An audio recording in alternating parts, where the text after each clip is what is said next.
Bueno, yo seré breve, pero trataré de que sea interesante las cifras.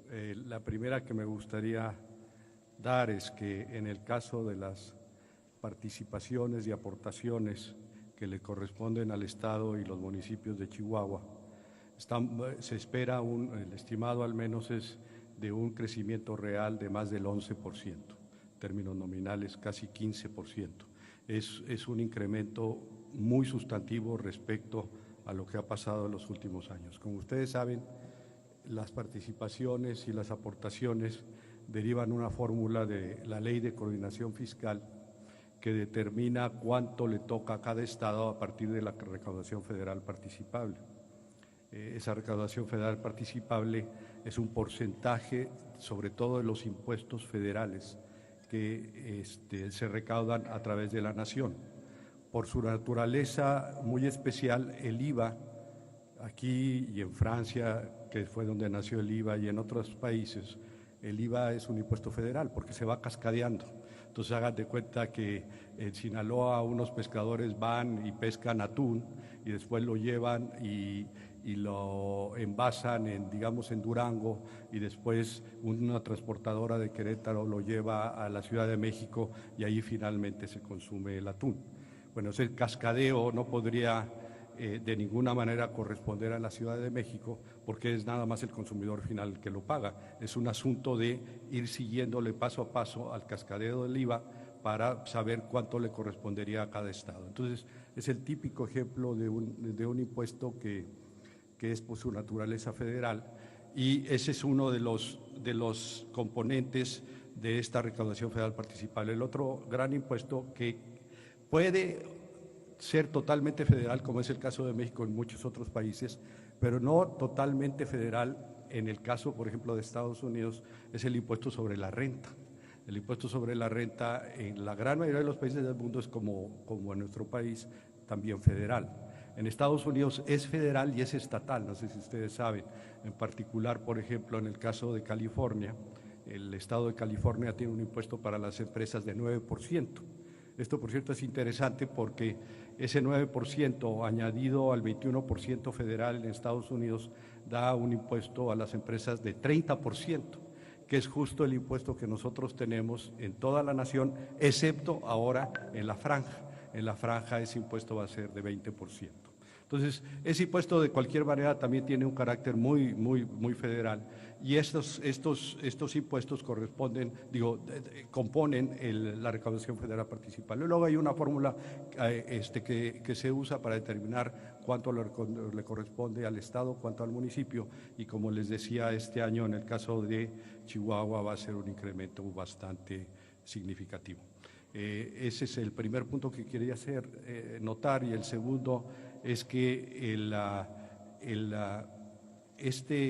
ha causado un poquito de duda el decreto, pero en realidad es muy sencillo. Lo que dice el decreto es: o las empresas que quieran acogerse al decreto, pues tienen que cumplir una serie de requisitos. Para empezar, pues tienen que estar basados en la frontera y no en otro lado, y esas empresas van a tener el beneficio fiscal de inmediato del ISR en lugar del 30%, el 20%. Eso quiere decir que pues todas las empresas de aquí se olvidan del 30% y usan el 20%. El caso del IVA es un caso más interesante. En el caso del IVA pueden decir: oye, ¿qué va a pasar si, por ejemplo, yo tengo una gasolinera, yo le compro a Pemex gasolina, Pemex me carga un IVA del 16% y yo lo voy a dar al 8%? ¿Qué va a pasar allí? Pues lo que va a pasar es que la gasolinera tiene un beneficio fiscal si está en el padrón y simplemente pide la devolución, la cual va a ser muy rápida al SAT. Y tan, eso es todo, no hay una gran ciencia. Bueno, otra cosa que es importante, son municipios. Originalmente pues se pensó quizá deban ser un cierto número de kilómetros abajo de la frontera, pero si ustedes se ponen a pensar acerca de que también en el decreto se establece que el salario mínimo debe ser el doble que en el resto del país, entonces hubiera sido un problema si de repente el municipio un centímetro más abajo en el municipio se pagara el doble del impuesto del salario mínimo y en un centímetro más arriba se pagara el doble del salario mínimo. Entonces tiene que hacerse por municipios, no se hace por kilómetros. Y son, si mal no recuerdo, en el decreto se establece que son 43 municipios en toda la República. Con eso concluyo. Gracias.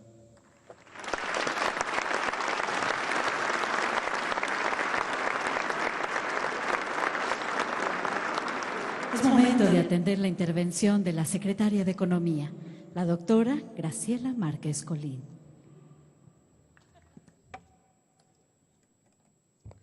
Buenos días a todos. Debo iniciar diciendo que me da mucho gusto estar el día de hoy con ustedes, saludar al Presidium, saludar al Presidente de la República, licenciado Andrés Manuel López Obrador, al Gobernador del Estado de Chihuahua, Javier Corral Jurado, al resto de los miembros del Presidium y sobre todo que saludarlos a ustedes, a todos ustedes que forman parte de la sociedad de Chihuahua y decirles que la Secretaría de Economía ya también forma parte de la sociedad de Chihuahua. El subsecretario de Minería ya ha establecido su oficina en la ciudad de Chihuahua. Francisco, por favor, Francisco Quiroga, subsecretario de Minería. Y esto forma parte del proceso de descentralización que impulsa el presidente López Obrador. La Secretaría de Economía, el resto de la Secretaría se va a mover a la ciudad de Monterrey, pero se escogió Chihuahua por la intensa actividad minera del Estado y es aquí donde va a estar la oficina del subsecretario. Entonces, pues llegamos a casa en algún sentido. Pero también me da gusto estar en casa para anunciar el arranque del programa de la zona libre de la frontera norte. Un programa que tiene como propósito atraer inversión y a través de esta atracción de inversión poder generar más empleos. El fundamento de este programa es el potencial productivo, la ventaja de localización y la capacidad de generar más y mejores empleos a lo largo de la línea fronteriza. Es un programa muy ambicioso, no solamente en términos nacionales, sino es un programa muy ambicioso en términos internacionales. Hay muy pocos programas, si no es que ninguno a nivel internacional, que tenga este alcance a lo largo en términos de la extensión territorial que cubre el programa. Nosotros creemos que las localidades de la frontera norte del país tienen un potencial productivo muy significativo por ser foco de atracción tanto de inversión nacional como de inversión extranjera. La frontera con los Estados Unidos ofrece que la localización geográfica sea un factor que atrae a inversionistas, a empresas, a procesos productivos y que alimenta a su vez los flujos comerciales con el exterior. Pero esta conexión con los flujos comerciales con el exterior queremos también que tenga una derrama hacia el mercado interno. De ahí que el componente del duplicar el salario mínimo. Y en esta duplicación del salario mínimo creemos que es la capacidad de generar más y mejores empleos, de atraer desde la formalidad a un mayor número de trabajadores y sobre todo ser lo que bien menciona el presidente López Obrador, una última cortina para no solamente los habitantes de estas regiones, sino aquellos mexicanos que dejan sus lugares de origen en busca de un mejor futuro para ellos y sus familias y que lo encuentren no en el sueño americano, que lo encuentren aquí, en estas tierras de la frontera. Es muy importante también pensar, y ese es otro fundamento para este programa,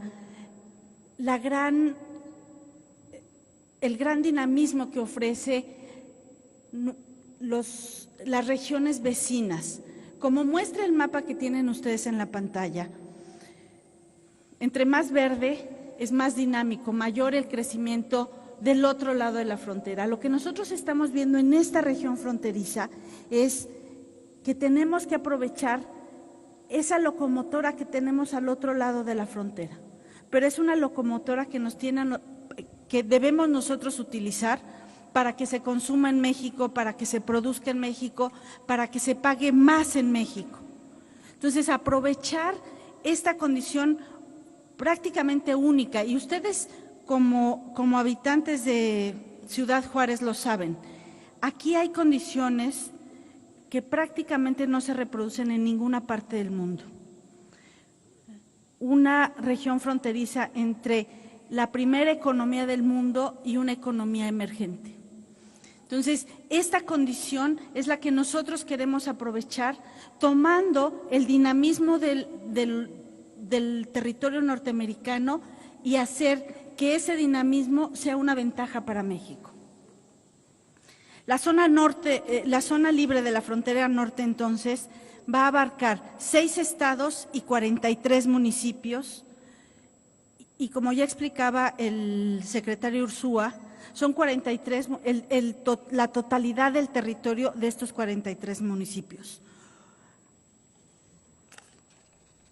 Toda esta región, para cifras del 2017, genera el 7.5% del Producto Interno del país. Es decir, estos 43 municipios generan esta proporción bastante alta del producto, y además, en los últimos 6 años, entre 2013 y 2017, crecieron al 3.1%, muy por encima del crecimiento del país en su conjunto. Mientras que el país creció a 2.6%, los 43 municipios crecieron a una tasa del 3.1%. Y si nos concentramos exclusivamente en Chihuahua, 8 de los 43 municipios están incluidos en la zona libre de la frontera norte: Janos, Ascensión, Juárez, Guadalupe, Praxedis, Guerrero, Ojinaga, Manuel Benavides y Coyame del Sotol. Nosotros creemos que en estos 8 municipios los beneficios pueden ser amplios y múltiples para atraer inversión extranjera a una región que ya crece y que crece por encima del promedio nacional. Esto es muy importante de decir, porque estos estímulos no se están dando en una zona deprimida del país, no se están dando en una zona donde hay enorme desempleo, se están dando en una zona dinámica, y creemos que vamos a potenciar ese dinamismo de crecimiento.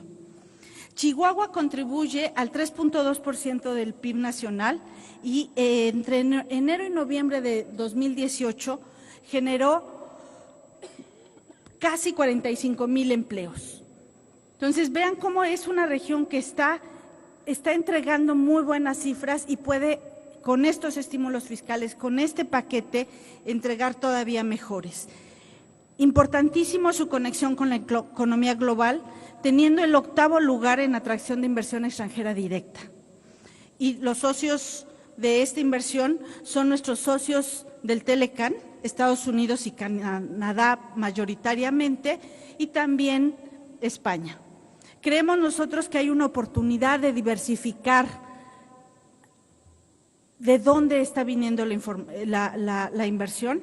El pasado 30 de diciembre entró en vigor el TPP, el nuevo tratado que México ha concluido, y seguramente tendremos oportunidades de ampliar y de diversificar el origen de las inversiones extranjeras desde el lado del Pacífico.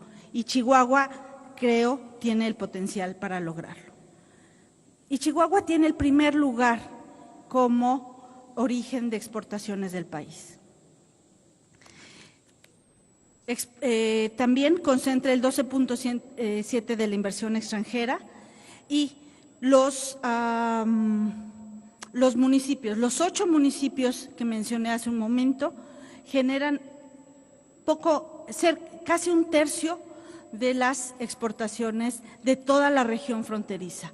¿Esto qué quiere decir? Que Chihuahua ya está en una plataforma exportadora, ya está con las conexiones globales y los estímulos fiscales y el aumento del salario mínimo, creemos, va a hacer que el programa de la zona libre tenga muy buenos resultados en este estado. En resumen, el programa de estímulos de la zona libre de la frontera norte tiene como objetivo activar el potencial económico y comercial de la zona mediante atracción de inversión y la creación de más y mejores empleos. Como ha dicho el presidente Manuel López Obrador, en esta región se erigirá una cortina económica que eleve la calidad de los habitantes de la zona y a todos aquellos que migran en busca de oportunidades para mejorar el bienestar de sus familias. Muchas gracias y nos sentimos desde la Secretaría de Economía en casa en Chihuahua.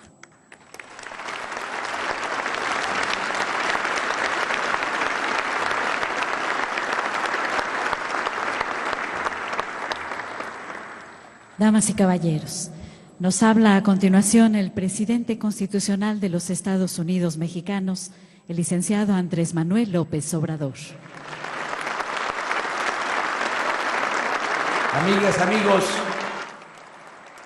de Chihuahua, me da mucho gusto estar en Ciudad Juárez, aquí donde comienza la patria, en este sitio, en este lugar con tanta historia, con tanta cultura. Siempre recordamos que en Chihuahua y en Ciudad Juárez se le dio apoyo y protección al presidente Benito Juárez cuando la intervención francesa. El peregrinar fue hacia el norte y estuvo en Chihuahua sosteniendo la República con su gabinete alrededor de 2 años. Y aquí, en Ciudad Juárez, que entonces se llamaba Paso del Norte. Por eso es muy importante estar aquí con ustedes. También aquí en Ciudad Juárez se llevó a cabo la batalla decisiva para el triunfo del movimiento revolucionario encabezado por el apóstol de la democracia, Francisco I. Madero. Aquí en Ciudad Juárez, 1911, se llevó a cabo esa batalla, que fue la única batalla realmente importante después de que el presidente Madero convocó al pueblo a tomar las armas en contra de la dictadura porfirista. Lo hizo el 20 de noviembre de 1910 y 6 meses después ya estaba concluido el proceso de liberalización de nuestro país. 6 meses después, sin muchos costos, sin pérdidas de vidas humanas, incluso manteniendo la estabilidad económica, se había embarcado Porfirio Díaz al extranjero. Y se debió a esa batalla decisiva de Ciudad Juárez, con la participación militar de Orozco y de Francisco Villa. Por eso es historia Ciudad Juárez. Y también, hablando de historia y de los antecedentes de esta ciudad, cuando se convierte en ciudad, lo que ahora es Ciudad Juárez, es a raíz de un auge que se produce después de que nos quitan la mitad de nuestro territorio, después de ese gran zarpazo, porque un gobernador de Tamaulipas, ayer lo recordaba, Ramón Guerra, en medio de la desolación, de la tristeza, después de la guerra de 1848, cuando se define la nueva frontera con Estados Unidos, ya no el río Nueces, sino el río Bravo, había tanta pobreza y necesidad que este gobernador decide crear una zona libre, una zona franca en toda la frontera. Y ahí comienza el trato especial a la frontera norte. Después es presidente de la República un tamaulipeco, Manuel González, compadre de Porfirio Díaz, y le da continuidad a ese proyecto. Porfirio Díaz también le da el trato especial a la frontera. Con la revolución se mantienen los estímulos a la frontera hasta que llega la llamada política neoliberal. No voy a mencionar qué gobierno era el que toma la decisión de terminar con los estímulos fiscales a la frontera. Ahí se los dejo de tarea. Ya no puedo hablar como lo hacía anteriormente. Me tengo que autolimitar.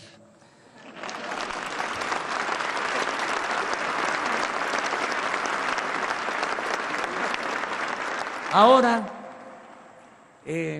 pasa el tiempo, luego de más de 3 décadas de abandono en la frontera, se decide impulsar este proyecto, que como aquí lo mencionó la secretaria de Economía, Graciela Márquez, pues es parte de un plan de desarrollo nacional.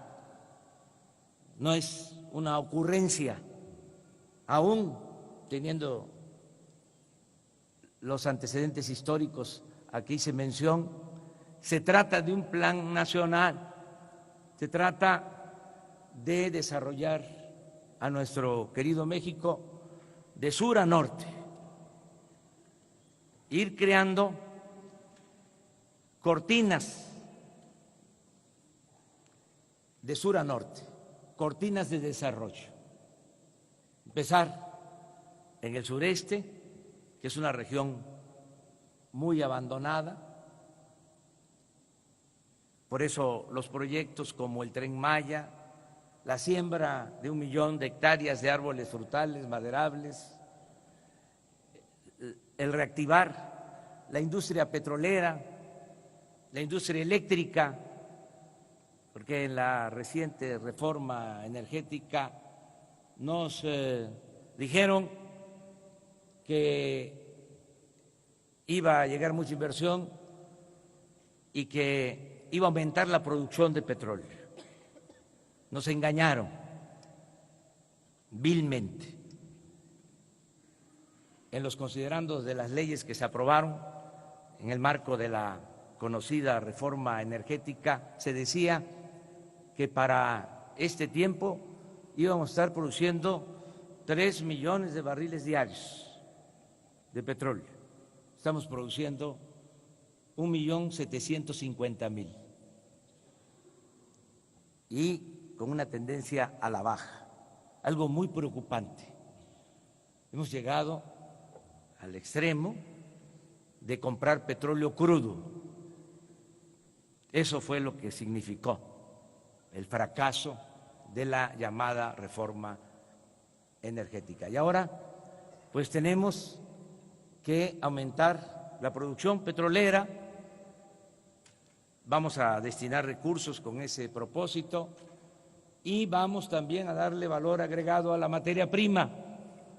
Ya no estar comprando los combustibles, las gasolinas en el extranjero. Consumimos 800,000 barriles diarios y solo producimos 200,000, porque desde hace 40 años no se construye una nueva refinería en el país. Entonces vamos a rehabilitar las 6 refinerías que tenemos y vamos a construir una nueva refinería. Todo esto va a crear muchos empleos, va a impulsar la economía en el sureste, vamos a desarrollar también el istmo de Tehuantepec por las ventajas que tenemos, es una parte estrecha de nuestro territorio para comunicar a países de Asia con la costa este de los Estados Unidos. Son 250 kilómetros del Pacífico al Atlántico. Se va a construir una vía del ferrocarril de carga de contenedores, se van a rehabilitar los 2 puertos, el del Pacífico, el de Salina Cruz y el de Coatzacoalcos, para competir en buena lid con Panamá. Ese es un proyecto importante.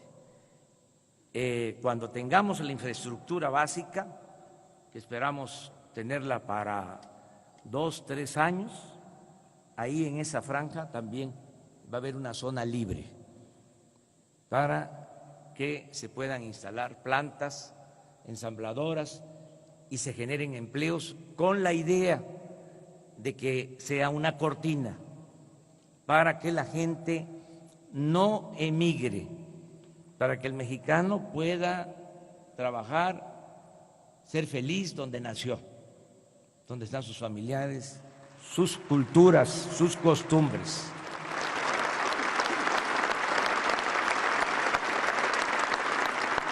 Y así, cortinas de sur a norte. Y la última cortina, o la primera, como se le quiera ver, es esta franja, esta zona libre de nuestra frontera. Como aquí se explicó, van a haber incentivos fiscales. Comentaba yo ahora con el gobernador Javier Corral que poco a poco se van a ir aclarando los procedimientos. Esto es un plan perfectible, pero la esencia es lo más importante, lo fundamental. Imagínense que los empresarios paguen solo el 20% del impuesto sobre la renta. En ninguna otra región del país van a tener los empresarios un beneficio así.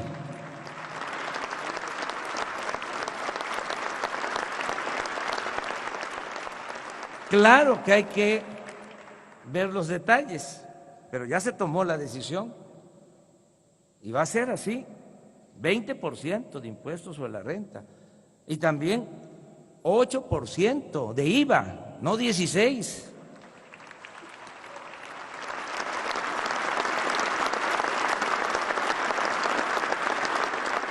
Y lo mismo, el equiparar, el homologar los costos de energéticos con lo que valen las gasolinas o lo que se paga por los combustibles en Estados Unidos.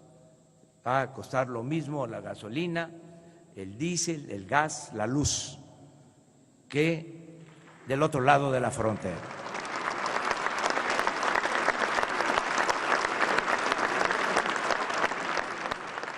Y algo que es muy importante, el aumento al salario mínimo. Aquí, en esta frontera. Y quiero aprovechar para agradecer a los dirigentes obreros, a los representantes de los trabajadores y a los representantes del sector empresarial que aprobaron este aumento. Lo subrayo porque fue un acuerdo, fue un consenso, no fue una imposición. Se habló con los representantes del sector empresarial y con los representantes del sector obrero y se tomó esta decisión. En todo el país el aumento al salario mínimo va a ser del 16%, como no se había dado en las últimas 3 décadas. En todo el periodo neoliberal nunca se había dado un aumento del 16% al salario mínimo. Hace como una semana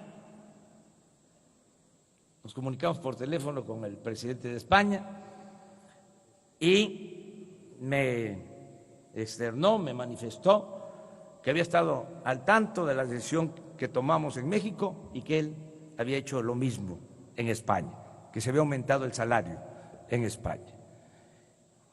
Y aquí en la zona fronteriza, al doble. ¿Y por qué? Porque no vamos a tener desequilibrios. No hace falta ser doctor en economía, con todo respeto a los economistas, para saber que no va a afectar en nada, porque al bajar los impuestos el empresario puede tener posibilidad de pagar mejor a los trabajadores. Se dice que, bueno, aquí en Ciudad Juárez no hay quien pague salario mínimo, que la mayoría de los trabajadores gana más que un salario mínimo. Eso es relativo, con todo respeto. Sí, de la frontera donde se paga mejor a los trabajadores es en Ciudad Juárez, pero no ganan mucho los trabajadores. Ayer estuvimos en Reynosa y mencionaba yo que hace 6 meses, un poco más, durante la campaña, me tocó entrevistar a unas trabajadoras de una maquila y me decía la trabajadora de que le pagaban 900 pesos a la semana y que trabajaba 4 días nada más a la semana, pero 12 horas de 7 a 7. En la semana 48 horas, 3.600 pesos mensuales. Ahora, con este nuevo salario en Reynosa, esa trabajadora pues va a ganar más. 3.600 pesos mensuales son como 120 pesos diarios. Ahora el salario va a ser de 176 pesos. Allá van a tener un incremento del orden de 50 pesos diarios esa trabajadora. Dicho sea de paso, imagínense ustedes lo que es, y lo saben bien, trabajar de 7 a 7, sobre todo con quién dejan a los hijos, todo esto que ustedes conocen más que yo. Bueno, aquí en Ciudad Juárez se paga más. Acabo de entrevistar a unos trabajadores antes de venir acá, 2.300 pesos a la quincena, 4.600 pesos. Estamos hablando como de 150 pesos, 153 pesos diarios. Ahora, con el salario mínimo, son 176. Aquí hay un incremento de 20 pesos. ¿Por qué me refiero a esto? Porque no es del todo cierto de que la mayoría de los trabajadores ganen más de este salario mínimo. Ahora, además, con este salario vamos a tener posibilidad de que los trabajadores especializados ganen más. No es posible que un trabajador de la industria automotriz en Estados Unidos gane $23 la hora y aquí el mismo trabajador con la misma especialidad, cuando mucho, $3 la hora. Entonces tenemos que procurar mejorar los salarios. Antes, ahora coincidimos más, pero antes decía yo que en lo que coincidía con el presidente Donald Trump era que cuando se estaba negociando el tratado, él pedía que se aumentaran los salarios de los trabajadores mexicanos. En eso coincidía yo con él y sigo coincidiendo, de que deben de mejorarse los salarios. Desde luego, no por decreto, sino lo tenemos que lograr con productividad, lo tenemos que lograr con crecimiento económico, que en vez del 3% podamos crecer al 6% y mantener este plan de estímulos a la inversión y a la producción en la frontera. También en el decreto se habla de que va a tener una duración de 2 años. No, hemos hecho el compromiso de que el decreto se mantenga cuando menos 6 años. 6 años.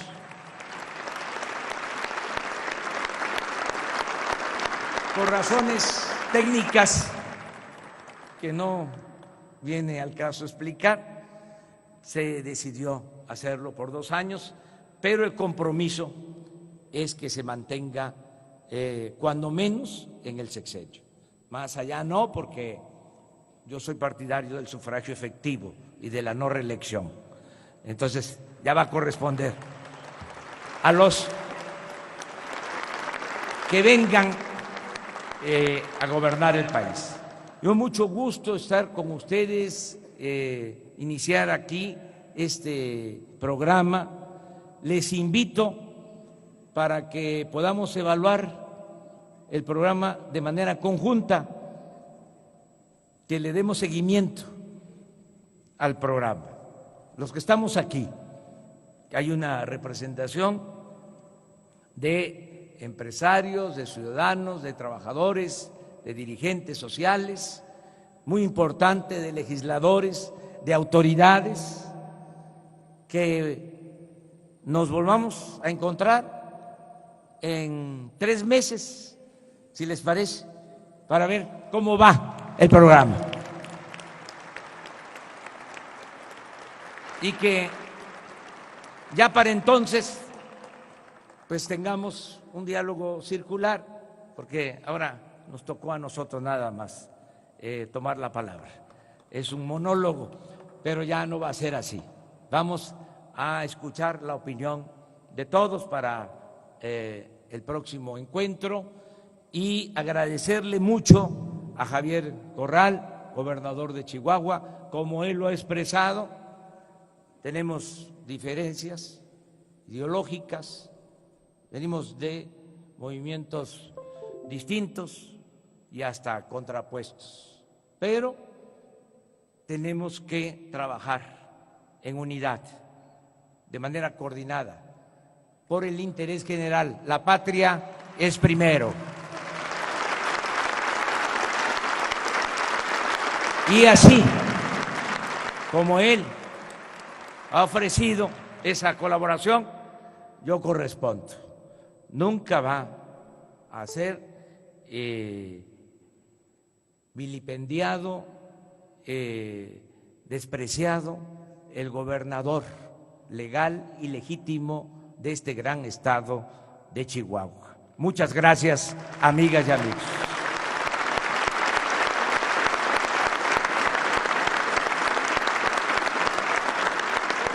Acabamos de escuchar el mensaje del presidente constitucional de los Estados Unidos mexicanos, el licenciado Andrés Manuel López Obrador. En posición de firmes, con absoluto... Días, tardes o noches a la hora que lo estén viendo, bienvenidos a todas las personas. Hoy tenemos un invitado que me da mucho gusto que nos acompañe. Gibran Ramírez, gracias por estar aquí. Gracias a ti por invitarme, Roberto. Pues la verdad es que desde hace rato tenía ganas de, incluso con Gustavo, que fue el invitado pasado, pude platicar un poco y también hablaban de el comentócrata maravilla nuevo, ¿no? El joven maravilla de la comentocracia. Y ahorita vamos a hablar de eso, ¿no? De cómo te llevas con el resto de los opinólogos después de decirles que son pluralistas, pero no demócratas. Estamos acostumbrados a verte discutir en los sets de televisión, defender las posturas de Morena, pero hoy no va a haber fuego, no va a haber encuentro, más bien el chiste es poder platicar un poco de ti, de las ideas que has defendido, también sobre todo a través de tu vida, cómo te han formado. Y por eso quisiera empezar por el inicio, un poco por tu infancia. Gustavo Gordillo, ya conocido en común que tenemos, me dijo que eras como una enciclopedia de la izquierda mexicana, de las luchas de la izquierda en México, aunque no te había tocado vivir casi ninguna. Mucho tiene que ver con tu familia, con tu papá, ¿no? Con mi papá, con mi mamá. O sea, yo nací en el 89. Y buena parte del movimiento democrático de profesores de ese año, mi mamá estaba embarazada y marchaba embarazada. Así que a la mera hora por eso le salía agitadito, ¿no? Cuando pues la gran movilización de la coordinadora y todo eso. Y los dos eran militantes. En el magisterio, son profesores de primaria los dos, de formación. Mi papá se ha dedicado a la investigación, al servicio público después. Mi mamá sigue siendo profesora de primaria. Está jubilada y da clases en una primaria particular en Iztapalapa. Pero no fue algo inculcado como a propósito, ¿sabes? O sea, siempre había, eso sí, en la casa, la jornada. Entonces podía leerla. Y la jornada era otra cosa. Además tenía su suplemento para niños. ¿Sí? Tenía suplemento para niños, Sí, ¿no? la jornada de niños se llamaba. Entonces siempre había ahí, pues en la plática cotidiana que pasaba con la política en México. Aunque a mí ya no me tocó, así que yo recuerde en conciencia ver la militancia de mis papás, la militancia más dura, ¿no? Se metieron cada quien a trabajar en lo suyo primordialmente. Y luego, bueno, quizá a partir de la secundaria es que pude empezar a platicar más con mi papá sobre esos temas, ¿no? Y me encontré con la sorpresa de que se sabía muchas cosas. Y sí que de ahí surgió un montón de ahí, de la política que tenían ellos, de comprarme lo que yo quisiera siempre que se tratase de algo de leer. Ujú. Entonces, sí, claro. Entonces, pues libros no faltaban ahí en la casa y tenía con quién comentarlos, ¿no? Siempre, con mi papá. Eso me hizo ser un poco un bicho raro ahí en las primarias en las que estuve, 2 de ellas en Iztapalapa, ¿no? Algo que suelo contar es que casi, no sé, cuando teníamos que ver prensa en la clase de español, pues yo llegaba con la prensa que había en mi casa, que era La Jornada, ¿no? Y era auténticamente un bicho raro, nadie conocía qué era eso, ¿no? Todo el mundo llevaba la prensa, ovaciones, etcétera. Y una maestra me reprendió una vez porque, oye, teníamos que traer un periódico de noticias, no de política, ¿no? Sí, algo extraño, pero por fortuna siempre tuve una salida, ¿no? Porque ese desprestigio, ese desprecio de la política me pudo haber llevado a despolitizarme de inicio, ¿no? Así como que hay muchas presiones sociales que confluyen en ello. Pero siempre tuve esa salida de la conversación con los dos. Supongo que tampoco era muy común, no sé si fue primaria o secundaria, bailar ballet, ¿no? Sí, eso fue en la secundaria, ¿no? Pues, no era nada común y era objeto de burlas, desde luego, ¿no? Pero me gustaba mucho. O sea, yo me involucré porque no me acuerdo ni siquiera quién de mi familia quería ir a clases de baile de salón. Pero, bueno, a mi mamá le interesaba que supiera bailar, ¿no? Entre otras cosas, para bailar con ella. Sí, Y me metí primero a baile de salón, se me daba fácilmente. hasta la fecha. Sí, algo bailo, algo bailo. Y me empecé a involucrar cada vez más en actividades de ese estudio de danza, que es Cuicoyan, que está en Tlalpan, ahí por la estación de la Virgen. Ujú. Un, digo, además me llevé muy bien con la directora del estudio. Me empezó a invitar a más actividades y la actividad era el ballet. Y era una actividad además que me estaba permitida porque yo jugué fútbol en la infancia, así estuve eh, metido en una escuela del Atlas, ¿A quién le vas? a los Pumas. Ya. Pero no te voy a mentir, sí le agarré mucho amor a la camiseta rojinegra, ¿no?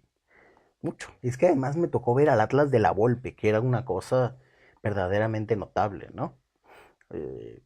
Digo, después de ese Atlas no ha habido otro igual, ¿no? Que recibió un golazo de Cuauhtémoc Blanco, por cierto, me acuerdo. No sé. Ah, ya sé, el del festejo desagradable de Cuauhtémoc, ¿no? Exactamente. Sí, pero me dio asma a eso de los 13 años o algo así, ¿no? Entonces ya no podía estar en algo que exigía lo que te exige un torneo de fuerzas básicas cualquiera, en el que jugábamos en el Metropolitano de Fuerzas Básicas de la Federación. Y entonces yo necesitaba hacer algo. Y algo que sí podía hacer con asma, sin problemas, era bailar ballet. Y me gustaba un montón. Entonces sí, a eso dedicaba las tardes. Fíjate que justo un tiempo en que incluso me lo planteé como vocación profesional. Ujú. Tuvo que hablar conmigo la profesora de ballet para decirme, no, a ver, no vas a vivir de esto. Y vamos a ser sinceros, con tu estatura podrás llegar a ser un buen bailarín de coro, pero nada más. Y bueno, está bien, si la cosa es así, y ya, a seguirle buscando. Yo, pues no sé, no pensaba dedicarme a nada relacionado con la política, no me lo planteaba, ¿no?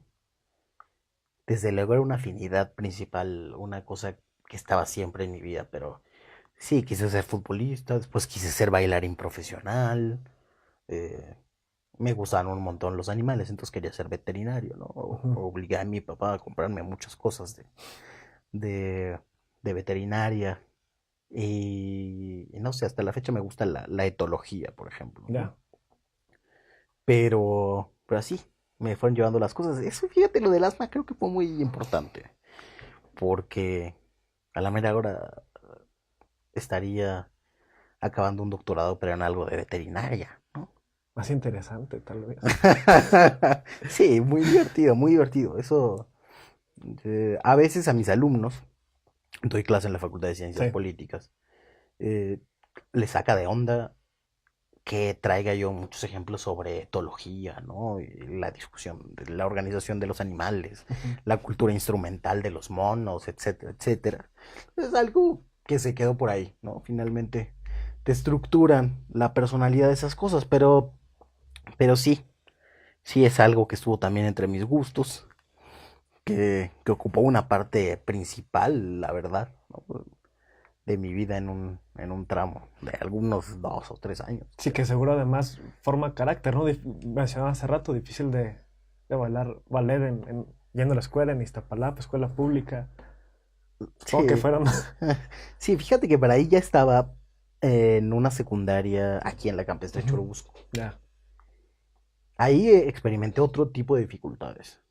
O sea, yo en Iztapalapa me llevaba bien con la gente, pero acá fueron muy desagradables. La clase media es muy desagradable. Y fue ahí donde conocí, digamos, de frente y sin haberlo yo sentido antes nunca, la actitud racista de la gente, incluso de mis amigos, ¿no? O sea, pensándolo en retrospectiva, sí que jugaran a agarrar una vara y a mandarme por esclavo, cosas así que ahora me parecerían simplemente inaceptables, ¿no? Y que nadie me había anticipado y que pues, probablemente no me creerían, ¿no? Pasaba un montón. Tardé mucho en procesarlo. Pero sí, para entonces ya no estaba en Iztapalapa. Y de todas maneras, era fuerte, ¿eh?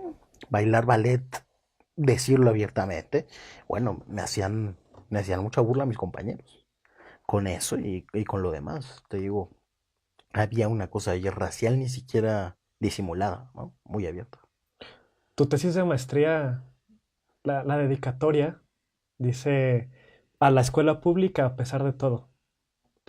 Fuiste toda tu vida a escuela pública y la maestría, la tesis, ¿qué es esa dedicatoria? ¿Por qué? ¿Qué significa? Pues es que la persona que soy es por la escuela pública y por la convicción de la escuela pública, por mis papás, ¿no? Eh, los dos profesores siempre de escuela pública. Yo siempre tuve pues, las ganas de estudiar en alguna privada, por las cosas que escuchaba o algo así. Y además, por ejemplo, mi abuela, mi abuelo, un tío que tengo creo que es profesor de asignatura del TEC de Monterrey, ¿no? Él es médico.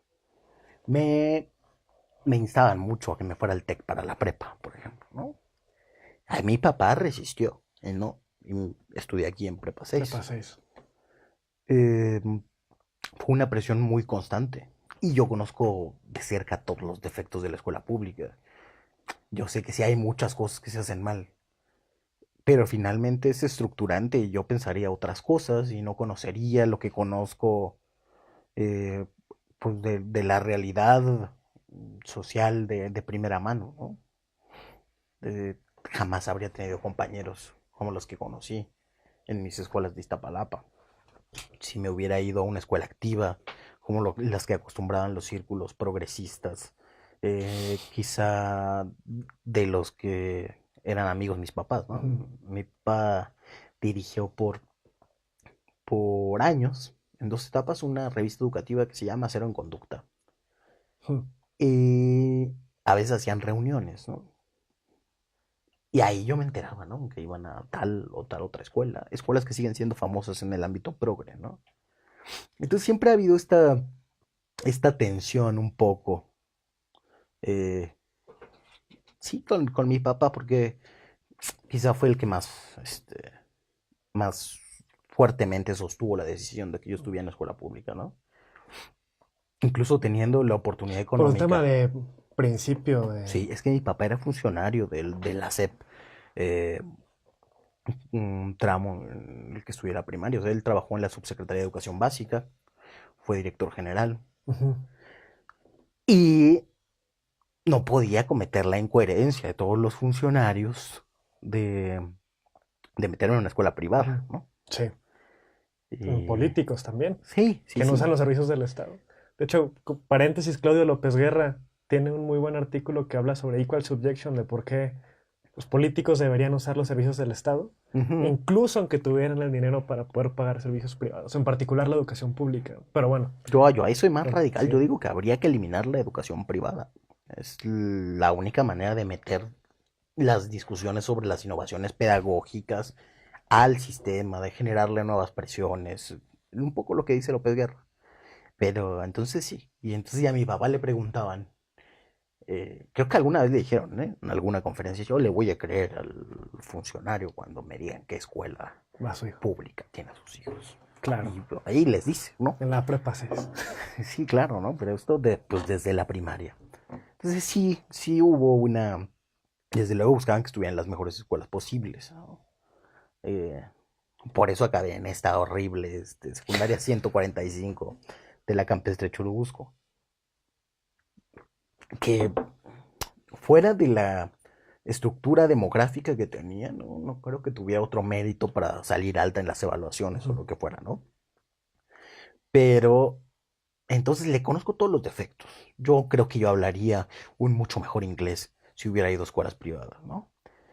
que tendría otro capital social. Bueno, no sé, porque en eso me he recuperado un poco por el asunto de la exposición mediática en lo del capital social. Hay cosas que habrían sido diferentes, pero sin duda alguna no me habría podido acercar como me acerqué a las lecturas socialistas que vi con Andrés Lund Medina en la Prepa 6, porque eso estoy seguro que no hay en el TEC de Monterrey, ¿no?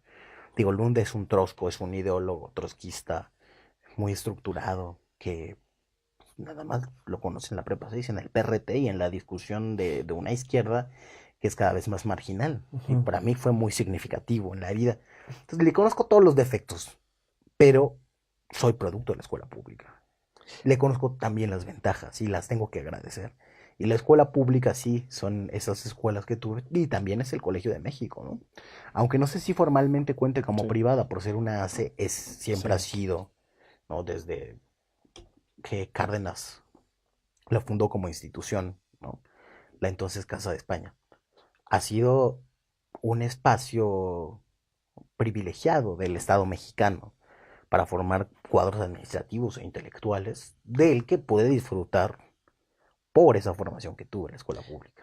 Gibran, dos profesores, Rodríguez Araujo y Rodríguez Curi, que de Rodríguez Araujo, de hecho, existe un artículo bastante bello, hablando de como un intelectual comprometido, incluso políticamente, ¿no?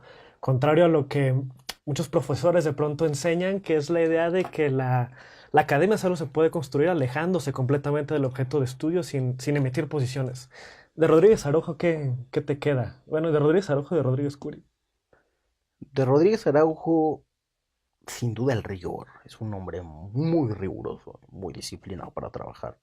Yo trabajé con él 4 años.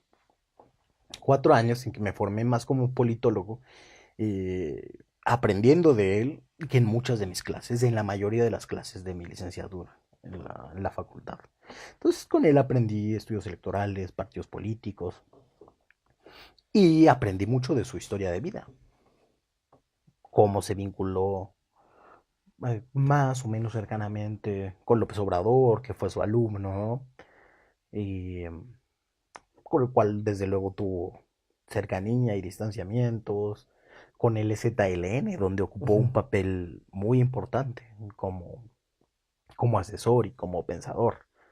Y siempre haciendo el ejercicio, creo, porque creo que él defiende que nunca ha sido militante, al menos en los términos en los que se concebía la militancia en la izquierda más dura del siglo pasado, que implicaba, creo, dos cosas.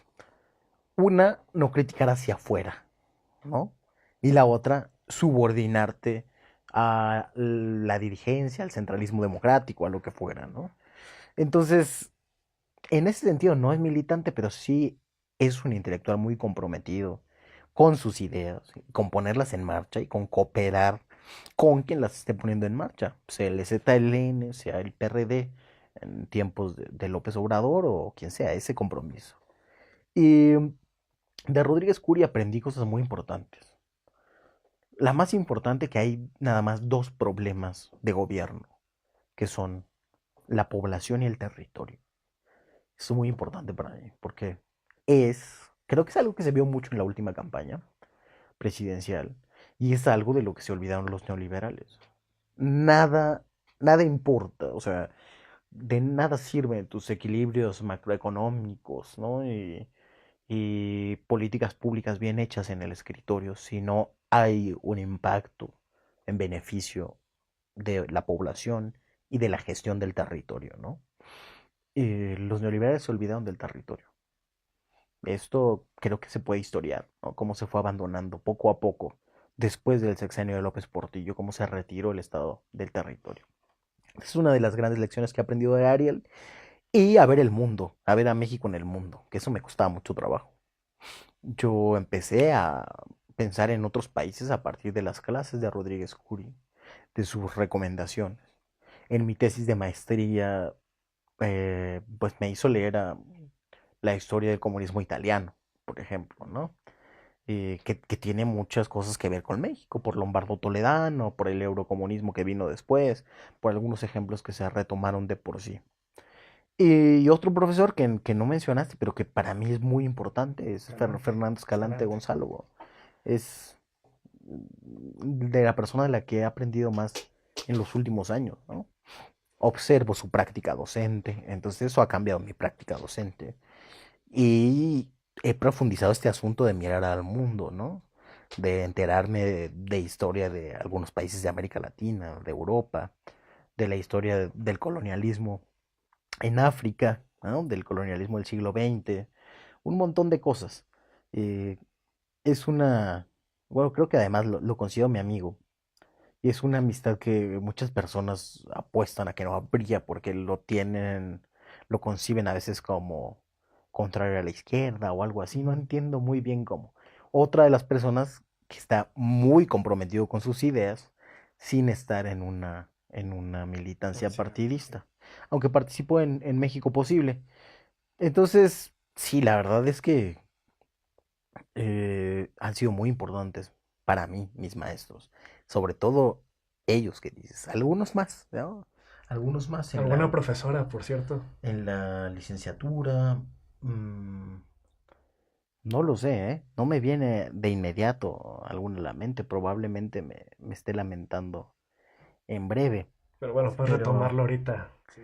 sí, sí, sí, pero yo creo que así con ese nivel de influencia, desde luego, ¿no? Y si lo tuviera que recortar al mínimo posible, serían ellos.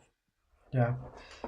El, Tienes 29 años y como yo sufres el mal o el bien, no sé cómo sea, de verte mucho más chico de lo que eres, pero ya digamos a tu corta edad te has convertido de alguna manera en, pues lo voy a decir así, ¿no? En una estrella, de alguna manera uno de los columnistas más leídos o de los cuales al menos en las redes sociales hoy en día más se comentan, incluso más relevante que muchos que estaban acostumbrados a cobrar 10,000, 20,000 pesos por columna y que ahorita pues ya no tienen columnas en dónde escribir. Hay unos, no voy a Eh, mencionarlo, que cobraban más de 50,000 pesos, que les quisieron reducir el pago por columna y se fueron, alegando que tenían dignidad, ¿no? Es, es un fenómeno muy feo de nuestra prensa. Y ¿Cómo ves a los intelectuales? Oye, escribiste un artículo hace año o 2 años en los que decía que los intelectuales en México se dividían en dos. Los que entendían que el régimen tenía que cambiar, aunque fuera para seguir igual, pero que de alguna manera tenía que reconfigurarse porque ya no estaban respondiendo ni pudiendo tener a la gente, dándole sentido a las personas como antes sucedía, o los que seguían absortos viviendo en el 2006.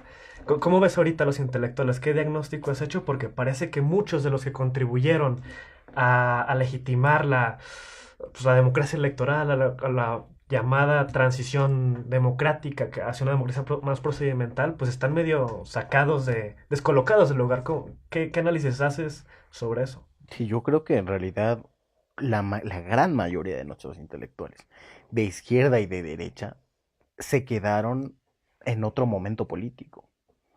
Fíjate, yo mismo estoy siendo anacrónico porque mi referencia primaria es de izquierda y de derecha, como si las diferencias principales fueran programáticas. Y no fue. Hay un montón de cosas que entraron en juego en esta elección. Agravios morales, ¿no? Sentimientos, esperanzas rotas, cosas que tienen que ver mucho más con eso que con los programas políticos. El programa político del López Obrador no era un programa radical, sí era radical la reivindicación de algunas personas que no habían estado en el centro de la discusión, la reivindicación de la democracia como algo más que tachar un papelito y meterlo a la urna, ¿no? La reivindicación del concepto de democracia quizá de nuestro artículo tercero constitucional, ¿no? Como una forma de vida, como algo que no es tan aprehensible para la ciencia política, que no fue aprehensible para estos intelectuales que se habían acostumbrado a ver nada más la instrumentación de esa democracia en posibles reformas, en diseños institucionales autónomos. Bueno, todo eso se cayó y no tienen más que defenderlo o pensar en su reformulación. A mí el que me gusta mucho cómo lo entendió, yo siempre digo que es el más brillante de los intelectuales del régimen, probablemente, es Héctor Aguilar Camín, ¿no? Me refiero sobre todo a lo que escribe más que a lo que dice cuando va con Leo Zuckerman. Él habla de una nueva democracia mexicana, que estaría marcada por la cobranza, digamos, de los pendientes que dejó la transición a la democracia, o lo que se conoció así. Es una democracia nueva que no le gusta y tal, pero entiende que las cosas han cambiado, que las coordenadas no son las mismas que las de antes, ni se puede descalificar a López Obrador con los argumentos de la vuelta al pasado, del viejo PRI, Que antes etcétera, hubieran hecho etcétera. sentido y que de pronto ya... Sí, no, es otra cosa que tenemos que ver con otros ojos. Y se han quedado fuera, digamos, de la comprensión los intelectuales y los políticos. Y yo creo que es precisamente por esa separación. Creo que para construir el mito de la transición a la democracia, o para construir el relato, diríamos, con los términos de moda, se tuvo que separar a los políticos de los intelectuales. Entonces, el gran ejemplo de eso es el IFE, ¿no? El IFE de Waldenberg, además, Sí, claro. ¿no? Son los campeones de la neutralidad moderando el juego de los partidos, ¿no? Una especie de ambición ilustrada muy extraña, una ingenuidad política, yo creo. Eh, pero entonces los intelectuales dejaron de estar en la militancia, ¿no? Todos ellos, la mayoría de los que tienen espacio público, dejaron de defender públicamente un proyecto con el que estaban comprometidos, ¿no? Lo escondieron, lo disimularon, algo así. Y por el otro lado, los políticos se quedaron sin intelectuales dentro de sus filas. Entonces, aunque se conozcan y platiquen y todo, no es lo mismo. Los intelectuales no saben qué está pasando en la política porque no hacen política, o porque procuran no hacerla, o procuran esconder que la hacen. Y los políticos no discuten, es algo que se ha dejado de lado incluso en Morena, ¿eh? O sea, la discusión ideológica, programática, no, ha sido todo hacer. Y los proyectos ya estaban prefabricados. Entonces, cuando cambian las cosas, pues no tienes manera de explicártelo, ¿no? Esta separación creo que explica mucho de eso. Entonces, para la gente no tiene ni siquiera sentido muchas de las cosas que dicen los intelectuales. Cuando uno se asoma a las encuestas que hizo Reforma en el proceso electoral, pues parece que la gente estaba viendo otra elección que la que estaban viendo los Los intelectuales, intelectuales, sí. ¿no? Entonces, donde unos hablaban de miedo, otros tenían esperanza, ¿no? Donde algunos hablaban de populismo, otros veían con esperanza la reinserción de la política en el territorio, ¿no? De una nueva política social, de lo que sea. Entonces, no se ocuparon ni siquiera en ver por qué la recepción del discurso de López Obrador en la mayoría del electorado mexicano fue de otra manera. No solamente no lograron explicarlo a la gente, no lograron entenderlo ellos mismos. Entonces ahí quizás se abre un espacio. Yo creo que puede ser así de estructural el éxito que me atribuyes, que además yo estoy seguro de que será efímero, ¿no? Es una anomalía. Es una anomalía porque aparezco ahí a gritar en un espacio que estaba vacío. Eh, Porque más o menos intento darle forma a la manera en que piensan muchas personas con las que yo convivo cotidianamente, que creen en un proyecto, que son capaces de criticarlo también, pero que no estaba o que no está en el mercado mediático, ¿no? Que finalmente es eso. Es un mercado de prestigios, quizá, que ha abdicado a esa función de generar o de recomponer el sentido de la conversación pública. Que otra palabra que está de moda ahorita es populismo, ¿no? Que igual durante las elecciones significaba cualquier cosa, dependiendo de quién lo dijera. Y que hoy en día de pronto parece también difícil de masticar y de entender. Y que tú ya llevas hablando de eso desde hace rato. Sí, un ratito. Sí, es un tema que he estado trabajando yo creo que por lo menos desde 2010 y que estoy escribiendo seriamente ahora en mi tesis doctoral. Espero acabarla en un par de meses o así. Ojalá, a ver si ya con este compromiso público me presiono. Em, pero sí, yo creo que es un término, es, no sé, no quiero tampoco marearte con cosas teóricas, pero no es gratuito que sea el término que está en boga. Hace rato hablaba de las deudas de la democracia. La democracia de siempre, en la historia de toda la teoría política, fue una palabra fea, hasta el siglo XIX. O sea, Sí, los franceses revolucionarios, ¿no? Y los padres fundadores de Estados Unidos eran antidemócratas. No, ¿por qué? Porque la democracia era pura cosa fea, plebe, desorden, la etcétera, existencia misma del etcétera. pesos y contrapesos del Senado mismo era Era para para anular. unir la mayoría, ¿no? Así es.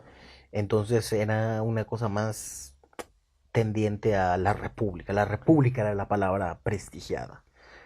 Pero algo cambió en el mundo, que tanto en Francia cuanto en Estados Unidos, alrededor de 1830, por ahí, república dejó de ser una cosa que generara esperanza, ¿no? Entonces empezaron a hablar de democracia. Pero para que la democracia entrara al vocabulario de lo políticamente correcto, tuvieron que limarle cosas, ¿no? Entonces, sí, soberanía del pueblo, pero con límites institucionales, tal, tal, tal. Entonces, la democracia pasó a ser un concepto bonito, pero le quitaron todo ese potencial disruptivo, mayoritario, plebeyo. El Que, liberalismo principalmente, además. sí, sí, sí, sí. Fue ahí una confluencia que se dio alrededor de esa época. Entonces, es un proceso que dura muchos años y al inicio del siglo XX, a finales del siglo XIX, todas esas cosas feas que le quitaron a la democracia para aceptarla, las élites, se empezaron a llamar populismo. En Estados Unidos, en Rusia, ¿no? En Polonia, después. Entonces el populismo siempre fue como esa otra cara, lo que no se le quería reconocer a la democracia, de bueno y de malo. Y todas esas cosas que algunos no quieren que quepan en la democracia, las mandan para allá. Todos los riesgos, todo lo plebeyo, todo lo amenazante, lo de la turba, etcétera, etcétera. Y entonces, cuando la democracia pierde mucho sentido y hay alguien reclamando, a esto le llaman democracia Y no lo y es. no lo es, entonces es un populista, porque trae de regreso esas viejas amenazas que se han querido quitar del concepto, pero que no se pueden quitar porque la democracia no tiene sentido si la pensamos nada más como un aparato institucional. Si hay la convicción en el mundo, aunque sea decreciente, de que la democracia es el mejor modo de vida en común, no es porque se trate de pesos y contrapesos institucionales, es porque promete un mundo mejor juntos, ¿no? Es porque se puede plantear como una forma de vida basada en el constante mejoramiento económico, cultural y social de los pueblos. Es porque la idea de soberanía del pueblo sí mueve, no la otra idea de que haya mecanismos institucionales que te permitan una alternancia más o menos seguida y que hagan que pierdas y los 6 puntos de Bobbio, etcétera, etcétera, ¿no? Entonces, cada vez que se tiende a ir hacia allá, hay alguien que reclama. Y a ese casi siempre se le dice populista, ¿no? Entonces, lo de la transición se trató de eso, de desencantar la democracia. A ver, la democracia no es el paraíso. Es una forma de gobierno que se trata de estas 3, 4, 5 cosas. Y no sirve para que comas mejor. No sirve para que la gente pobre coma 3 veces al día. Sirve para designar funcionarios cada cierto tiempo. Y la democracia no sirve para generar una manera de ser en común, ¿no? No sirve para ser pueblo, sirve para agregar intereses individuales y tal, que cambian.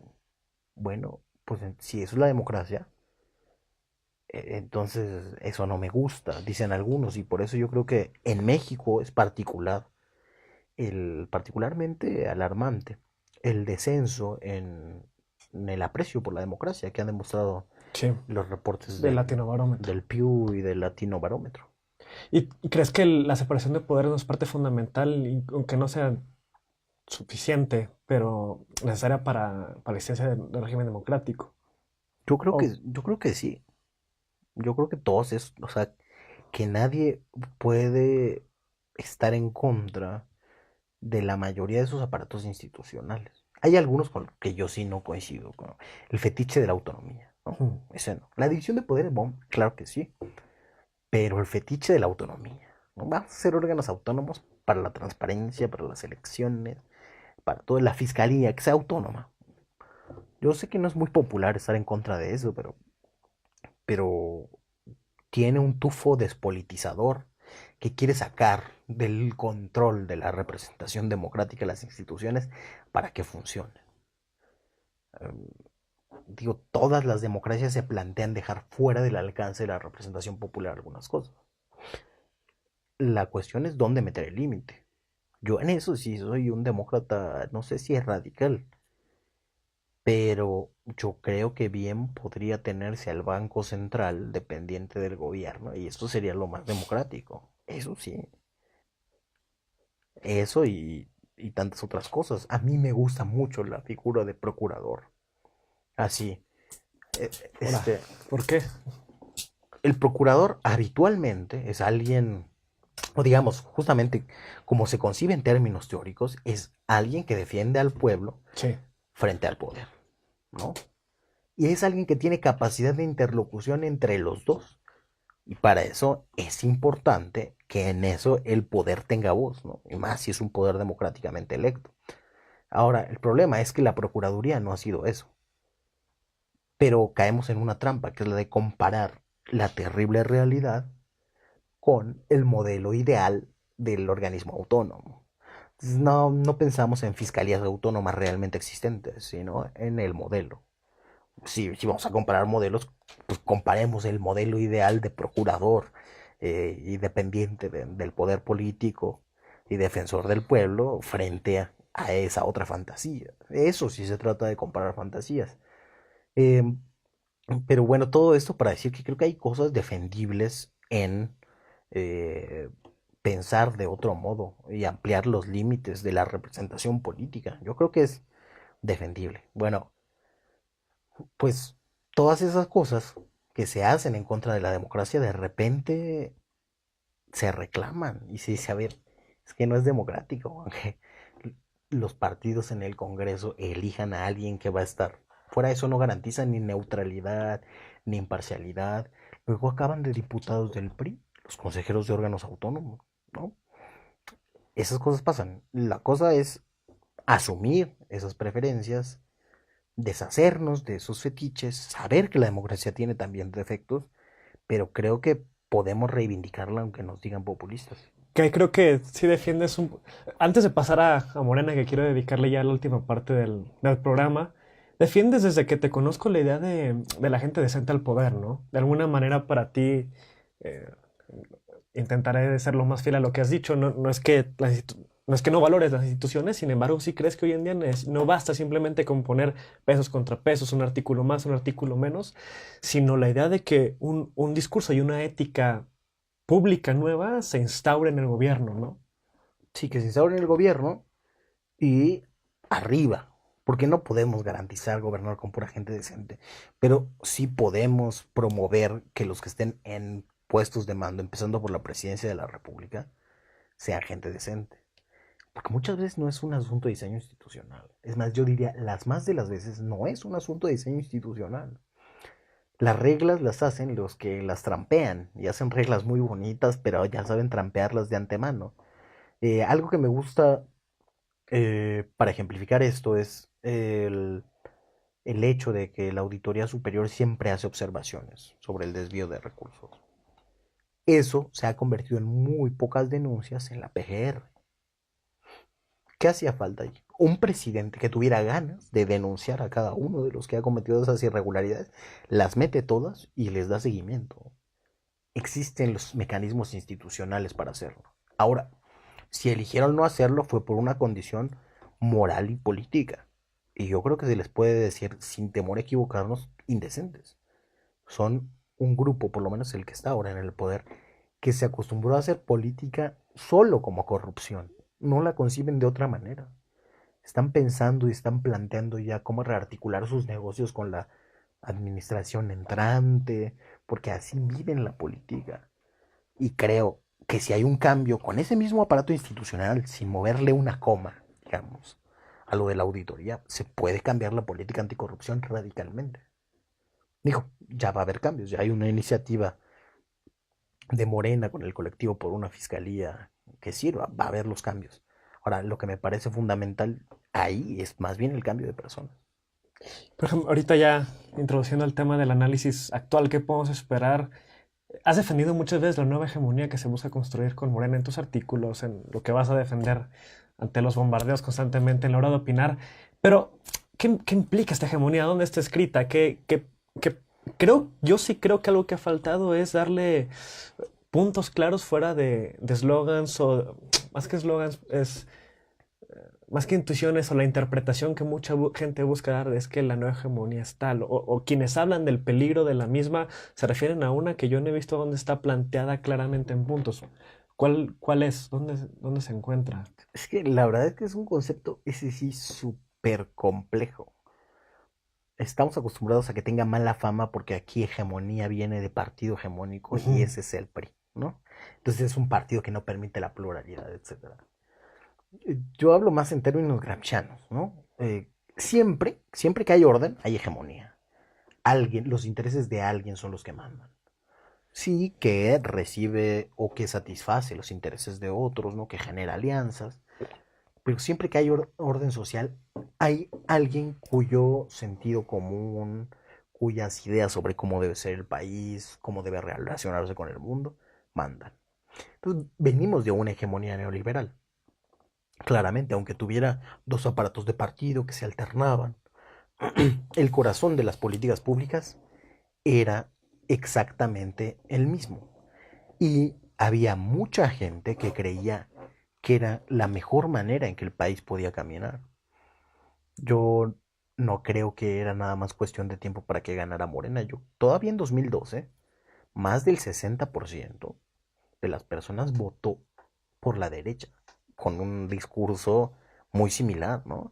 El PRI y el PAN tenían un discurso muy similar y la gente votó por eso, porque tenía todavía alguna esperanza. Esa esperanza acabó de romperse con Peña Nieto porque hicieron todas las reformas que faltaban para que el país despegara y más bien nos fuimos al despeñadero, sí. ¿No? O sea, eso y todos los escándalos del sexenio. Entonces lo que yo digo es que son otras ideas sobre el país y sobre cómo debe ser las que están empezando a generar acuerdo entre la mayoría de la población. Si teníamos una economía abocada al mercado externo, probablemente no lo encuentres tan claro en el programa de Morena, pero yo creo que abstrayendo un poquito, ahí está. No hay ahora privilegio hacia el mercado externo, sino hacia el mercado interno, ¿no? Hay una política social basada en el enfoque de derechos y no en el de necesidades. Esos son dos cambios, creo que radicales. Hay una reivindicación de un nacionalismo incluyente ante quizá un globalismo cosmopolita que prevaleció en el régimen anterior. Hay una reivindicación de la política frente a la neutralidad ciudadana que se defendió en la discusión pública. Creo que todo eso empieza a cambiar esa correlación, y si la mayoría de la gente cree que hay que volver al territorio, al mercado interno, que hay que tener una política social de derechos, que hay que gestionar las empresas del Estado con un sentido nacionalista, que hay que politizar de nuevo algunos aspectos de la administración pública, entonces tendrás una nueva hegemonía, sin duda. ¿Y qué temas ves fuera? ¿Qué te preocupa? Por ejemplo, pienso de bote pronto la agenda medioambiental, que pareciera que está presente siempre y cuando vaya por abajo de la generación de empleos, ¿no? Por ejemplo, hace poco un tema del aeropuerto, que sé que el tema del aeropuerto, de ponerse a consulta ciudadana, que el tema no es si no se puede poner consulta o no, sino que no vemos una postura de parte de Andrés Manuel puntualmente sobre qué opina del aeropuerto no, o el caso de las minas de Baja California Sur, que igual fue a decirle que iba a haber consultas sobre la minería, ¿no? A pesar de que por años la gente se ha organizado para oponerse a un proceso que iba a contaminar las aguas, o el Tren Maya, ¿no? Creo que, digo, pienso rápido en medio ambiente, pero ¿coincides en que es un tema que de alguna manera está fuera ahorita del programa o si no, qué otros podrías ver que te preocupan que no estén abrazándose? Sí, yo creo que son temas de gestión del territorio en general de megaproyectos, ¿no? Que no hay una idea de cómo generar una nueva política comunitaria, no hay una idea de cómo responder a agravios que ya hay, por ejemplo, de la minería, ¿no? No se ha presentado una solución y sí se ha presentado una salida democrática de consulta sobre esos proyectos. Ese sí es uno de los puntos que me preocupa. No sé si quizá el que me preocupa más, porque hay una visión macro en el proyecto de López Obrador. Confío, pero esto es pura confianza personal, no sé si tengo razones para hacerlo. Confío en que López Obrador conoce el territorio, ha estado en todos los municipios del país, sabe cómo se hacen los órdenes locales y sabe cómo les partes la madre con un megaproyecto, cómo te acabas tú el orden social y lugares que habían sido pacíficos por 80 años empiezan con problemas de violencia, la gente se empieza a matar, y yo creo que lo sabe, pero no he visto un planteamiento para rehacer los tejidos políticos, los órdenes sociales locales de una manera incluyente. Sí, claro que está esa tensión porque el desarrollo siempre trae problemas ambientales, siempre, eso es inescapable. La cosa es lograr que tenga los menores impactos, ¿no? Que sea que a cambio de esos daños a las comunidades y a sus territorios genere contraprestaciones que te acerquen más a una vida digna, etcétera, etcétera. Creo que eso no se resuelve con el expediente de la consulta, ¿no? Y era uno de los temas más presentes en la agenda de López Obrador, por ejemplo, en 2006. A mí me gustaba mucho eso. Vamos, yo creo que si se hace un examen concienzudo de cómo han actuado las empresas mineras en este país, con la ley en la mano pueden retirarse un montón de concesiones, ¿eh? ¿Crees que se haga? No creo que se haga. Y el... ¿Cuál? Todo lo que hemos escuchado, yo soy una persona que cree que la vara está muy alta, incluso en el mejor de las formas que pudiera funcionar. Está cañón cumplir con la expectativa que se está generando. Lo cual no dice nada sobre cuál va a ser el resultado electoral en 2021 o en 2024. Pero sí, de alguna manera me vas a ser más realista y quisiera preguntarle a ti, ¿tú qué piensas de qué cosas es esperable con lo cual dirías estoy de alguna manera satisfecho con lo que se pudo lograr? ¿Qué agendas dirás que si esto se puede, si esto se cumple, se cumplió con un mandato al menos, mínimamente? Una es reducir radicalmente la corrupción en la política social, porque eso era un aparato electoral al servicio del PRI, al servicio del PAN. Si cortas los intermediarios, reduces la política, realmente logras que le llegue más dinero, más apoyo a la gente que realmente lo necesita, en la materia que sea, ¿no? De educación, salud. Eh, si logras esa reducción que lleve más bienestar a las comunidades, yo me daría por bien servido. Desde luego hay otras cosas que esperaría, como el combate ejemplar a la corrupción grande, ¿no? Que está en muchos otros lados, no solo en la política social. Este, sí me gustaría ver varios políticos en la cárcel. Y creo que, aunque esto no va a tener que ver del todo con el presidente, si tenemos una fiscalía autónoma. Otra de las desventajas, creo, ¿no? ¿Crees que el presidente debe lanzar o conducir de alguna manera la investigación? Es que es una decisión política, ¿no? Siempre ha sido una decisión política.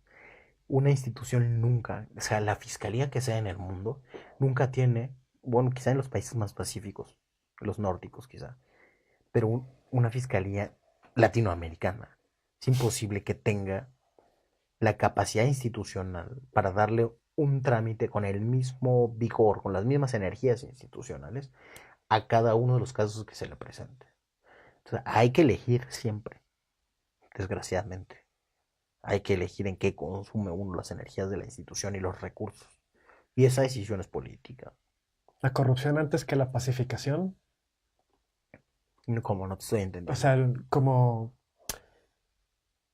temas Sí, que crees que... ya veo. Ya veo. Yo en eso, Pues donde tal vez hay que ser más moderados en la expectativa. sí, es que la verdad no tengo muy claro que entendemos qué es lo que está pasando en el país. Del incremento de homicidios según la métrica de que se trate, más o menos la mitad son atribuibles a asuntos que tienen que ver con el crimen organizado. Y la otra mitad, no sé, yo creo que hay problemas muy distintos que sí tienen una causa, ¿eh? Una misma causa. Una misma causa generó problemas súper distintos. Y arreglarlos es un problema casi siempre de política local. Lo que te decía yo, que no veo un replanteamiento para rehacer la política local, es lo que más me preocupa al respecto. No es lo mismo lo que está pasando en Guerrero que lo que está pasando en Sonora, ¿no? Sí hay una cosa que fue la intervención federal de Calderón, acabó con los órdenes locales, pero eran órdenes distintos. Entonces generó desórdenes distintos. Y creo que eso va a ser muy complicado de revertir, que es uno de los entramados donde hay que ser más cautos con la expectativa, pero yo sí, desde luego esperaría que redujeran sustancialmente los homicidios. No sé si a la mitad, como dijeron por ahí un próximo funcionario del gobierno.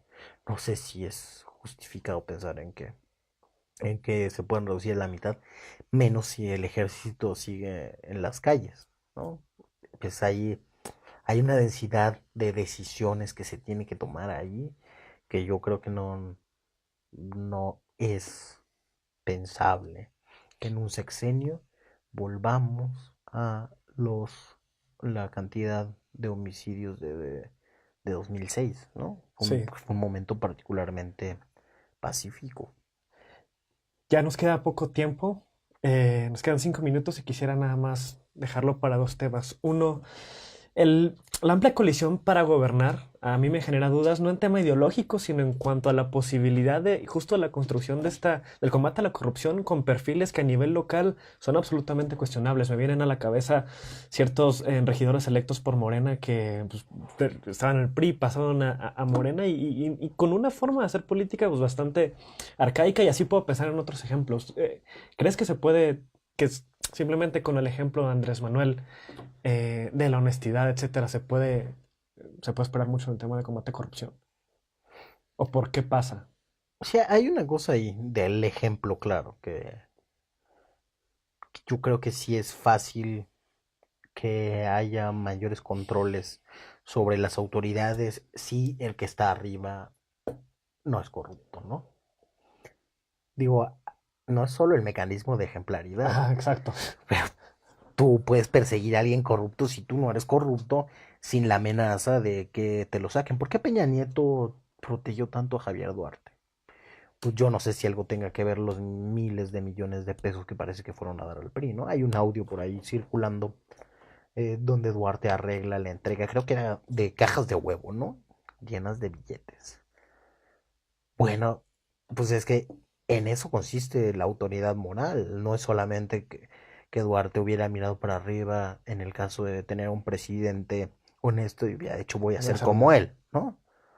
Pero sí tienes la amenaza de que te van a perseguir y que no le puedes chantajear con lo mismo. Algo muy curioso, ¿no? Entre semana que se generó este movimiento de parte de la comunidad cultural para denunciar el hecho de que el PES tuviera la comisión. Luego, Cambridge Puente, perdón, académico de la UNAM, dice tampoco, o sea, que qué bueno que se cambie, pero tampoco era tan relevante quien tuviera la comisión en un contexto de hipermayoría. Y luego viene Sergio Mayer y se genera toda una discusión en torno a Sergio Mayer debía o no ser, y yo creo en la comisión presidencia de comisión más discutida en la historia del país, ¿no? ¿Qué piensas sobre eso, sobre ese debate, o no? No sé, me parecen pseudotemas, ¿eh? Me parece que se están inventando. Primero, no sé si hay algo de provocación ahí. Claro que, claro que Mayer quería ser presidente de la Comisión de Cultura. Era, digamos, un tiro que ya estaba cantado. Eh, lo primero que creo es que la discusión pública al respecto ha sido muy exagerada. No sé si la comunidad cultural que se quejó de Mayer quería un figurón presidiendo la Comisión de Cultura en el Congreso, que es para dar trámite a iniciativas, para generar dictámenes, no para generar la política cultural del país, ¿no? Es una importancia más bien modesta. Y creo que también refleja algunos, o muestra algunos reflejos aristocráticos de la élite cultural, ¿no? Tiene que estar ahí el mejor. Hombre, se trata de hacer dictámenes, se trata de procesar iniciativas, no se trata de inventar nada. ¿Para qué quieres al mejor ahí? ¿Quién era el mejor? A mí tampoco me gusta el perfil personal de Sergio Mayer, pero creo que es irrelevante, ¿sabes? O sea, si le interesa el tema y si lo quiere trabajar, bien podría ser él o cualquier otro con esa misma convicción. Oye, una última pregunta para ya irnos. Y es curioso que lo pregunte, porque yo estudio ciencia política, pero creo que mucha gente que lo estudia o que aprende a estudiarlo podrá sentirse reflejado en ello. ¿Para qué servimos los politólogos hoy en día? Una ciencia, y lo pregunto porque es una ciencia que ha sido, de alguna manera, en México y en Estados Unidos, llevado el institucionalismo, la elección racional, dominado por los métodos em, econométricos, y que de alguna manera tú representas una reivindicación de otra ciencia política que nace de otra parte. O sea, ¿qué utilidad hay para la sociedad, para los politólogos, que de pronto parece una carrera muy, no sé, ecléctica, que lo mismo haces análisis de política pública, corres regresiones, haces teoría política, filosofía política? ¿Qué papel crees tú que deben tener los politólogos hoy en nuestro país? Híjole, yo creo que se deben de retirar la mayoría. Eh, los politólogos sirven para plantear alternativas de política pública, ¿no? Sí, en el papel. Eh, ideas de reforma, ¿no? Un politólogo muchas veces sirve para estudiar un problema y al final los textos politológicos casi siempre te piden propuestas, ¿no? O recomendaciones. Sí. Entonces sí sirven para hacer recomendaciones de reforma, de política pública, etcétera, etcétera, y eso es cercano a nada, ¿no? Um, Fue una ciencia muy protagónica de la transición en su variante de estudios electorales. Entonces yo creo que sí hay que repensarnos. Está pasando en todo el mundo. La ciencia política mexicana es más cerrada actualmente que la ciencia política estadounidense, de la que aprendió o a la que quiso imitar. Entonces, mientras en nuestros departamentos de ciencia política tenemos que presentar eh, trabajos de investigación con variables operacionalizadas, una hipótesis que incluya el nexo causal, aunque no Independientes, sirva para un dependientes. carajo, ¿no? Mientras estamos enclaustrados en eso, yo he tenido problemas en más de una institución por plantear investigaciones diferentes que sigo defendiendo. Mientras estamos enclaustrados en eso, ya en departamentos que eran conocidos por esa razón, hay académicos de estudios culturales, antropólogos, ¿no? El ejemplo que me viene más rápido a la mente es el protagonismo que tiene Lisa Wedin en el Departamento de Ciencia Política de Chicago. Es un trabajo muy cercano a la antropología, que estudia la cultura, ¿no? Y sí, como politólogo me gustaría hacer eso. Sí, sí. Pues me siento muy mal de que ya tenemos que cerrar el programa, ya se nos acabó el tiempo, Pero muchas gracias por venir hoy, de verdad lo agradezco mucho, siempre es divertido y muy interesante hablar contigo, Gibran. ¿Hay algo que quieras agregar?